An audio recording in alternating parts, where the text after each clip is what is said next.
चंद्रशेखर साहू प्रांतीय प्रवक्ता हैं। इस वक्त हमारे साथ जुड़े हुए हैं। बीजेपी नेता हैं चंद्रशेखर साहू जी हमारे साथ जुड़ चुके हैं। चंद्रशेखर साहू, इसके अलावा इस बहस में आगे हमारे साथ सुरेंद्र वर्मा भी जुड़ेंगे जो कि कांग्रेस की ओर से होंगे, और हमारे साथ आगे प्रांतीय प्रवक्ता छत्तीसगढ़ अधिकारी कर्मचारी फेडरेशन चंद्रशेखर तिवारी भी होंगे। तो साहू जी इस वक्त मेरे साथ हैं। साहू जी, इस खबर को आप कैसे देखते हैं? क्या ये छत्तीसगढ़ सरकार के लिए एक जीत है क्योंकि कर्मचारियों को मना लिया गया है?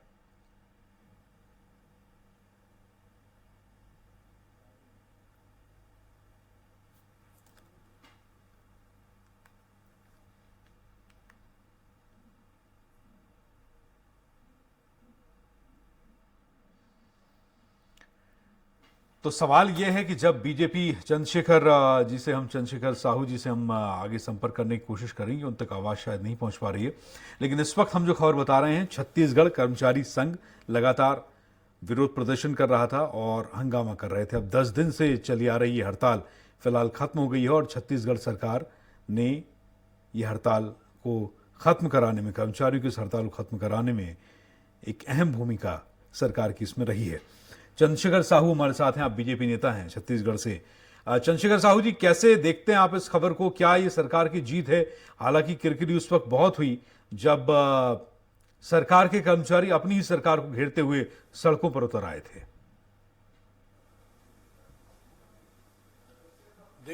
देखिए मित्रवर जी, ये सरकार की जीत या हार से जुड़ा नहीं है विषय। ये जैसे कि कर्मचारी नेता ने भी इस बात को उद्धृत किया कि हम जनता के हित में फैसला ले रहे हैं। ये अलग बात है, अंदरूनी तौर पे मुख्यमंत्री ने जिस भाषा का, जिस लहजे का इस्तेमाल किया, उसको लेकर कर्मचारियों में, न केवल फेडरेशन में बल्कि कर्मचारियों में जिस प्रकार से बातें सुनने में आ रही है, वो आगे जाके इसकी अभिव्यक्ति होगी। अभी तो फिलहाल जनता को राहत है, लोगों को राहत है, और कर्मचारियों का जीत, सरकार की जीत, इससे परे होकर भी आप देखेंगे तो आप देखिएगा जो मांग है फेडरेशन की, यहाँ के कर्मचारियों की 30%, 34% ये मांग रहे हैं, जबकि इसी सितंबर से केंद्र सरकार का जो महंगाई भत्ता है वो 38% होने वाला है जी। उसका नोटिफिकेशन मेरे पास है। 6 पेज में नोटिफिकेशन है, उसमें साफ तौर पे आप कह सकते हैं कि ये जो 38% केंद्र सरकार ने स्वीकृत किया है, उससे भी आप कम दे रहे हैं। फिर 3% आप दीपावली के समय देंगे। फिर एक विषय पर आपने कमेटी का भी गठन की बात कही है। कुल मिला के ये कर्मचारी इस विषय को लेकर किस प्रकार से प्रतिक्रिया व्यक्त करेंगे वो आने वाले समय में तय होगा। लेकिन एक बात सही है कि ये जनता को राहत है, और डीए के मामले में सरकार को पहले से संवेदनशील होना था। किस नौबत पर आपने किस स्थिति पर आपने इस आंदोलन को आपने पहुंचाया, इस सरकार की हठधर्मिता इससे साबित होती है। तो कुल मिला के 10 दिन हड़ताल चले या 12 दिन चले, नुकसान किसका हुआ? और आज ये मुख्यमंत्री जी वहां रायगढ़ के प्रेस कॉन्फ्रेंस में कह रहे हैं कि भाई जनता को महंगाई से रिश्ता है कि नहीं है, किसानों को रिश्ता है कि नहीं। ठीक है, सवाल ठीक उठा रहे हैं, लेकिन यदि आप इस प्रकार से सवाल उठा रहे हैं तो फिर आपको झुकने की नौबत क्यों आई? तो कुल मिला के आपने जो कहा, जीत और हार, ये फैसला आने वाले समय में जनता करेगी, कर्मचारी करेंगे। उसके अंदर के जो भाव हैं वो आने वाले समय में दिखेगा, जैसे कि हमारे सांसद जी कह रहे थे। तो ये मेरा साफ कहना है कि इस मामले को हार और जीत के चश्मे से नहीं देखा जाना चाहिए। ये मामला पूरी तरीके से कर्मचारियों के हित में, राज्य के हित में हो, ऐसा हमारी गुजारिश है। नहीं तो ये फैसला, अब तो आप मानते हैं ना कि सरकार ने फैसला कर्मचारियों के हित में लिया है? देखिए, सरकार ने फैसला कब लिया? जब 12 दिन हो गया, और साफ तौर पे जिस लहजे से उन्होंने कहा कि हम आपके वेतन काट देंगे, हम आपके साथ ये करेंगे, हमके साथ ये करेंगे। तो आप ये कह रहे हैं कि कर्मचारियों ने दबाव में रोक दिया जाएगा? आप जो कह रहे हैं कर्मचारियों ने दबाव में हड़ताल वापस ली है, ठीक? मैं तो साफ कह रहा हूं ना। देखिए, मेरा वही कहना है कि कर्मचारियों को आप जिस प्रकार से, जिस लहजे से इस्तेमाल कर रहे थे, अब सीधे आपने मुख्यमंत्री से बात ही नहीं हुई, एक मध्यस्थता करने वाले के माध्यम से हुई। अब वो भी कब मध्यस्थता किए, जब ये दूसरा दौर चालू हो गया। तो कुल मिला के आपकी संवेदनशीलता बहुत ज्यादा इसमें दिखी नहीं है, ऐसा मेरा कहना है। ठीक है, लेकिन आपके अपने केंद्रीय नेता जब आते हैं छत्तीसगढ़ में, इस वक्त मौसम चुनावी आपको ही पता है, हाँ, तो आप अगर टीवी पर बैठकर ये कहेंगे कि छत्तीसगढ़ की सरकार ने कर्मचारियों पर दबाव दिया, दबाव में हड़ताल वापस ली गई है, सरकार ने कुछ दिया नहीं कर्मचारियों को, मांगे मानी नहीं गई? देखिए, अभी तो केवल आश्वासन मिला है, अभी तो केवल आश्वासन है। 3% आप बढ़ाएंगे तब वो जाके इनके जो 31% है वो होगा, और जो प्रशासनिक सेवा के लोग हैं उनको 31% पहले से चल रहा है, यानी ऑल इंडिया सर्विस के लोगों को। और जैसे मैंने कहा कि मेरे पास नोटिफिकेशन की कॉपी है, वो मैंने स्वराज एक्सप्रेस को भी उपलब्ध करा दी है। उसमें 34% से 38% केंद्र का अभी सितंबर से प्रभावशील होना है। तो ऐसी स्थिति में मुझे लगता है कि आपने बहुत सारे दबाव की राजनीति को यहां अपनाया है। तो क्या ये फैसला चुनावी भी हो सकता है साहू जी? चुनाव के दृष्टि से ही तो उन्होंने फैसला लिया, कायदे से। नहीं तो ये तो पहले दिन से कह रहे थे कि हम मानेंगे नहीं, हम सब कर्मचारियों को ठीक कर देंगे, हम सब कर्मचारी तो नेता नुकसान क्या था? उसके औकात बता देंगे। भाई सरकारी खजाने ये इस लहजे से बात हो रही थी सरकार के लोगों की तरफ से। अब देखिए, इस लहजे से बात कर रहे थे, और आज आप देखिए आप क्या स्थिति बनी। तो कुल मिला के सारे मामलों को और सही परिप्रेक्ष्य में देखा जाना चाहिए, ऐसा मेरा कहना है। नहीं तो इससे दिक्कत क्या थी? क्या छत्तीसगढ़ पर कर्ज पहले से भी कम नहीं है? सरकारी खजाने पर क्या इतना ओवरलोड हो रहा था कि आप छत्तीसगढ़ के कर्मचारियों को, आपने कहा कि अभी भी 3% बढ़ाने का सिर्फ आश्वासन दिया गया है? जी देखिए, ये तो वित्तीय प्रबंधन और कुप्रबंधन का मामला है। सरकार के कोष की क्या स्थिति, कई बार वेतन बांटने के लिए आपके पास पैसे नहीं है। आप दुनिया भर के अपने घोषणाओं को पूरा कर सकते हैं, आप जनप्रतिनिधियों के, विधायकों के उसको दुगना कर सकते हैं, उसके जो निधि है और उसकी जो सुविधाएं है उसको। तो आप दूसरे मामले में क्यों सरकार के कोष पर इस प्रकार से जब बातें आती है तो उस पर आप ध्यान नहीं देते? फिर आपके रेवेन्यू घटाना, बढ़ाना, उसको कलेक्ट करना, ये आपकी जवाबदारी है। और छत्तीसगढ़ तो रिसोर्सफुल स्टेट है भाई। सारे नेता कहते हैं, कांग्रेस के नेता हो, बीजेपी के नेता हो, केंद्र के हो, राज्य के हो, अन्य जगह के हो, छत्तीसगढ़ तो रिसोर्सफुल स्टेट है। और उसमें यदि राजकोष की स्थिति है तो इसकी जवाबदारी आपको होगी कि नहीं होगी, इसकी जवाबदेही आपको लेनी पड़ेगी। ठीक है, ठीक है। तो ये साफ तौर पर दिख रहा है कि इस प्रबंधन का असर सब लोगों पर, सभी वर्गों पर दिखता है। ठीक है, बाकी लोग भी हमारे साथ जुड़ चुके हैं चर्चा में शामिल होने के। कर्मचारी बाकी मेहमान मेरे साथ हैं, कांग्रेस नेता सुरेंद्र शर्मा मेरे साथ जुड़ चुके हैं। इसके अलावा प्रांतीय प्रवक्ता हैं हमारे साथ में चंद्रशेखर जी, आप छत्तीसगढ़ अधिकारी कर्मचारी फेडरेशन के प्रांतीय प्रवक्ता चंद्रशेखर तिवारी हमारे साथ हैं, और कांग्रेस नेता सुरेंद्र शर्मा जी। बहुत स्वागत है आप दोनों का ही। चंद्रशेखर तिवारी जी, अभी हमारे साथ चंद्रशेखर साहू हैं, आप बीजेपी नेता हैं, और आप बता रहे थे किस तरीके से सरकार ने अभी सिर्फ आश्वासन दिया है। अब चंद्रशेखर तिवारी जी, जरा अपना और कर्मचारियों का पक्ष बताइए कि क्या आप लोग अब खुश हैं, सरकार ने आपकी मांगे मान ली हैं, क्या अभी भी कोई संशय बना हुआ है? तिवारी जी। निश्चित रूप से सबसे पहले तो मैं अपने स्वराज एक्सप्रेस चैनल को सबसे पहले मैं धन्यवाद ज्ञापित करना चाहूंगा कि जो पिछले हमारे 30 मई को जो हमने मुख्य सचिव को जो हमने अल्टीमेटम दिया था, उसके बाद से लेकर हमारे एक दिन का जो टोकन स्ट्राइक 29 जून का जो रहा, और उसके बाद फिर 25 जुलाई से लेकर 29 जुलाई के 5 दिवसीय जो हड़ताल रही, और वर्तमान की ये 22 जुलाई से अनिश्चितकालीन हड़ताल, हमारे स्वराज एक्सप्रेस के चैनल ने बहुत बखूबी हमारे कर्मचारियों के पक्ष को सरकार के सामने रखा। इसके लिए बहुत धन्यवाद। अक्षय जी, निश्चित रूप से छत्तीसगढ़ कर्मचारी अधिकारी फेडरेशन अपनी 2 सूत्री मांग को लेकर लगातार अभी अनिश्चितकालीन आंदोलन पर आज 12वें दिन पर भी था।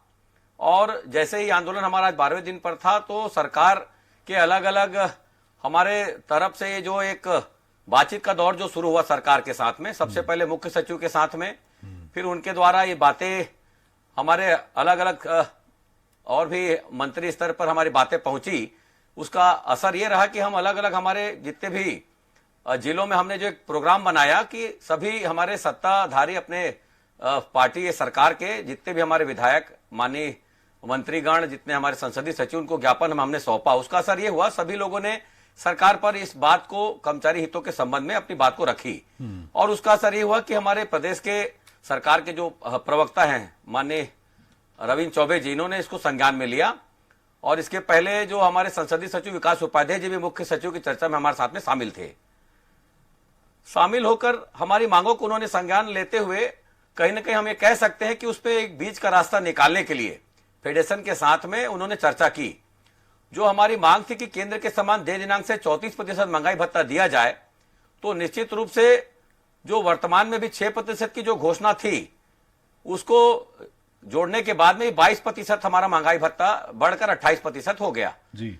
लेकिन जो 1 अगस्त से जो देने की घोषणा थी, इसमें हमने बात रखी कि इसको देय दिनांक से दिया जाए। तो इसको कहीं ना कहीं इसको जायज माना गया।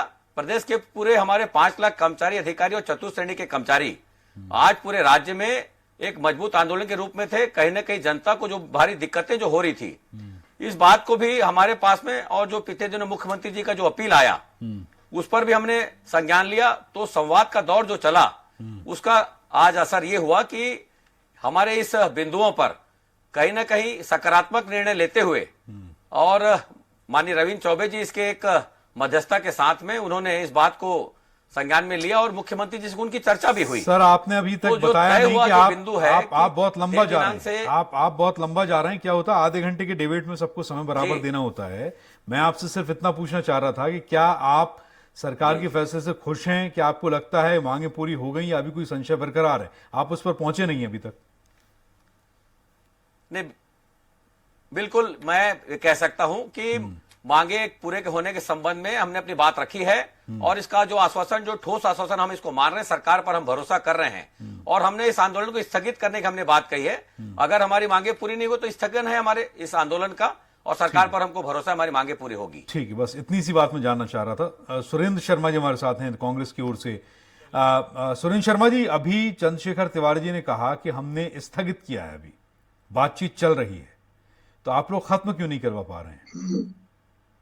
नहीं, देखिए, दरअसल में सबसे मुख्य बात ये है कि छत्तीसगढ़ की सरकार पिछले 3-4 सालों में लगातार जिस तरह से उसने किसानों के लिए जो काम किया है, मजदूरों के लिए जो काम किया है, उसके साथ ही साथ कर्मचारियों उनकी पुरानी पेंशन बहाली के संबंध में जो कदम उठाया, वो अपने आप में अभूतपूर्व कदम।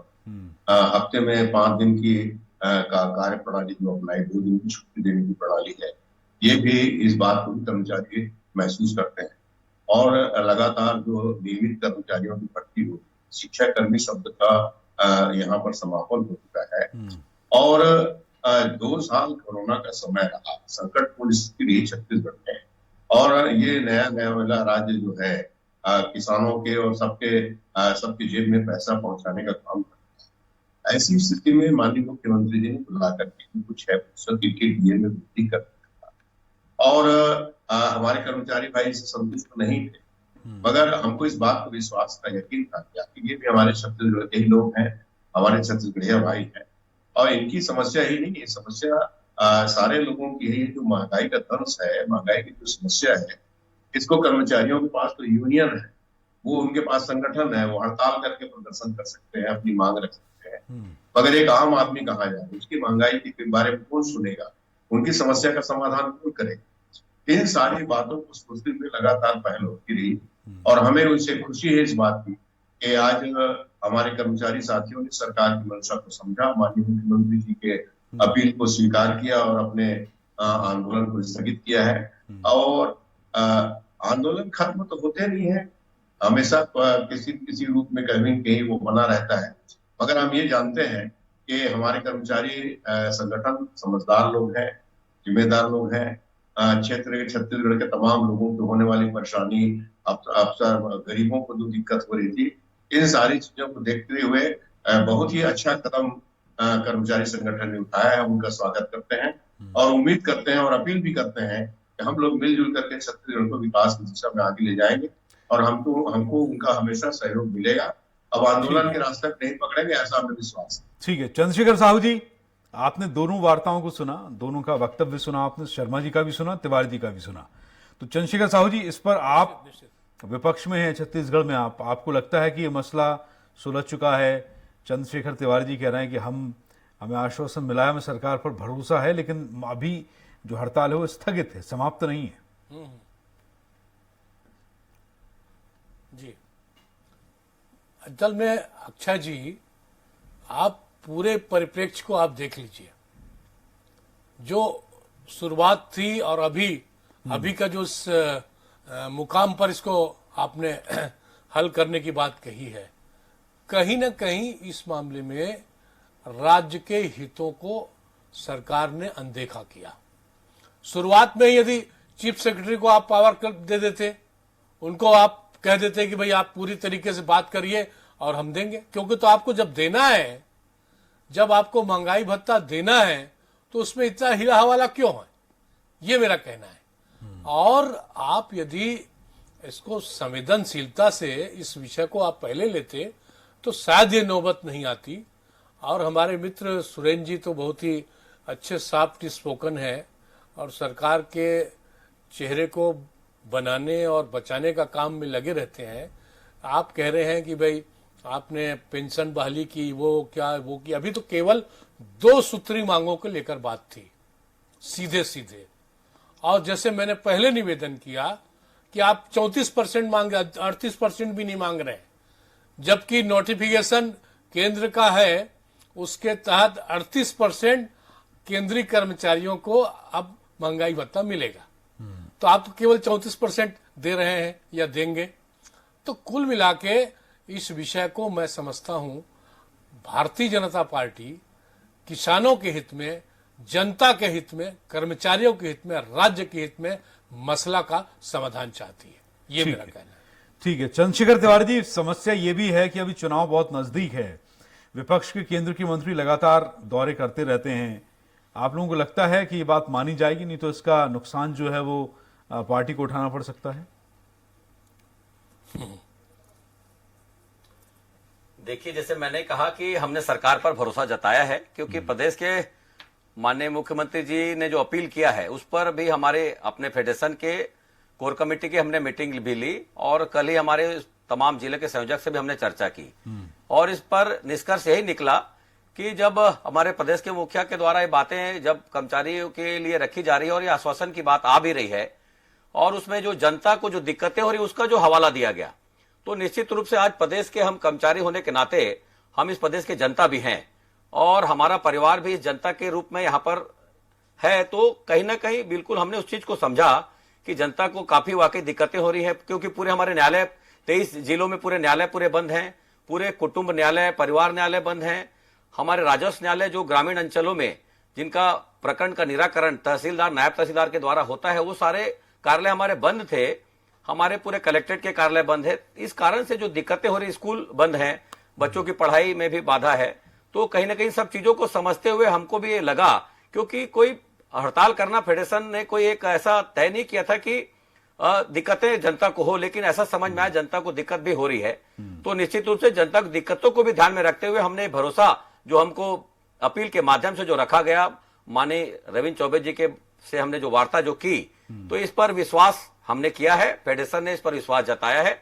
और जो आपकी बात है कि चुनाव के समय की जहां तक बात है, तो चुनाव तो अपने समय सीमा में जो होना है वो होगा और तब तक मैं समझता हूं और परिस्थितियां बदलेंगी। हमारे मांगे जो है सरकार के पास आज 34% का हो सकता है, वो आगे महंगाई भत्ता और भी बढ़ जाएगा, तो मांग भी हमारे सरकार के पास में हम आगे रखेंगे।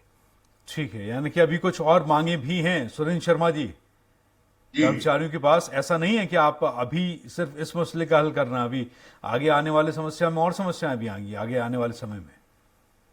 नहीं, मांगों को हम समस्या नहीं समझते। दरअसल में कर्मचारी अगर इस तरीके से आंदोलन हुए, रैलियां हुई, प्रदर्शन हुए, नहीं, बस हमारा कहना बस ये है कि आप अपनी जिम्मेदारी को समझिए। छत्तीसगढ़ आपका है, छत्तीसगढ़ के बजट को समझते हैं, छत्तीसगढ़ की आमदनी को समझते हैं, छत्तीसगढ़ को मिलने वाले जीएसटी और जो हमको राज्यांश की आपूर्ति में जो दिक्कत है, इस बात को समझते हैं। छत्तीसगढ़ की प्राथमिकताओं को आप सब लोग समझते हैं। तो इस प्रकार से दरअसल में सरकार के ऊपर एकदम दबाव बनाना या लोगों के जीवन के गाड़ी के रफ्तार को रोक देना, ये इस तरह के आंदोलन उचित नहीं है। और निश्चित रूप से हम कहते हैं कि आपको यकीन होना चाहिए सरकार आपकी सरकार है, और हम जो दे सकते हैं उसमें देने में कभी कोताही नहीं होगी। हम तो अपने कर्मचारियों को फलता फूलता और हंसी खुशी में रहते हुए जीवन यापन करते हुए देखना चाहते हैं। हम चाहते हैं बेहतर जिंदगी जिए, मगर उसके लिए आवश्यकता यह है कि थोड़ा धैर्य रखें और सरकार के साथ सहयोग करें, सरकार की योजनाओं को अमली जमा पहुंचाएं, गरीब लोगों के समस्याओं का। अब मैं तो कहूंगा कि आप लोगों ने इतने दिन हड़ताल किया, आप थोड़े दिन अच्छा से ज्यादा तेजी से काम कीजिए, लोगों की समस्या का तेजी से समाधान कीजिए, ताकि लोगों को लगे भी कि हमारे कर्मचारी बड़ी जिम्मेदारी के साथ जब अपनी मांग के लिए भी वो तैयार है, तो दूसरों की समस्याओं को भी हल करने के लिए तैयार है। ऐसी मैं उम्मीद भी करता हूँ, ऐसा निवेदन भी करता हूँ। ठीक है चंद्रशेखर साहू जी, तो कुल मिलाकर मामला जो है वो सुलझा हुआ माना जाए। आपने कहा कि आश्वासन दिया है और आश्वासन पूरा होता है कि नहीं, लेकिन तिवारी जी कह रहे हैं कि उन्हें सरकार पर भरोसा है। देखिए, कर्मचारी चाहे वो किसी भी स्तर के हों, सरकार के अंग ही होते हैं, तो इसलिए सरकार पर भरोसा कहना उसका स्वाभाविक है। मेरा ये कहना है अक्षय जी कि ये नौबत ही क्यों आने दी गई हड़ताल की? तो इनकी मांग स्वाभाविक थी, और आप केवल 6% ही क्यों बढ़ाए? उस समय बढ़ा देते, 11% कह देते तो वो हो जाता। आप ये नौबत ही क्यों आने दिए, ये मेरा बेसिक सवाल है। तो कुल मिला के आज जनता को परेशानी और झेलना पड़ा, काम रुके रहे, सरकार के रेवेन्यू का भी लॉस हुआ। आप पंजीयन ऑफिस का आप रिकॉर्ड आप खुद ही दे रहे हैं, प्रिंट मीडिया में, इलेक्ट्रॉनिक मीडिया में सारा ये विषय आ रहा है। तो ये नौबत नहीं आने चाहिए, ये मेरा कहना है। और मैं पुनः धन्यवाद करता हूं फेडरेशन के साथियों को, कमल वर्मा सहित हमारे सेनाओं को भी। ठीक है, बहुत शुक्रिया आपका सुरेंद्र शर्मा जी, चंद्रशेखर तिवारी जी और चंद्रशेखर साहू जी, स्वराज एक्सप्रेस को आपका कीमती समय देने के लिए शुभकामनाएं। चंद्रशेखर तिवारी जी, आपको सरकार ने आपकी मांगे मानी हैं और सरकार से यही उम्मीद है जो कर्मचारी करते हैं कि अभी सिर्फ आश्वासन है, लेकिन जल्द ही मांगे पूरी होंगी। नमस्कार।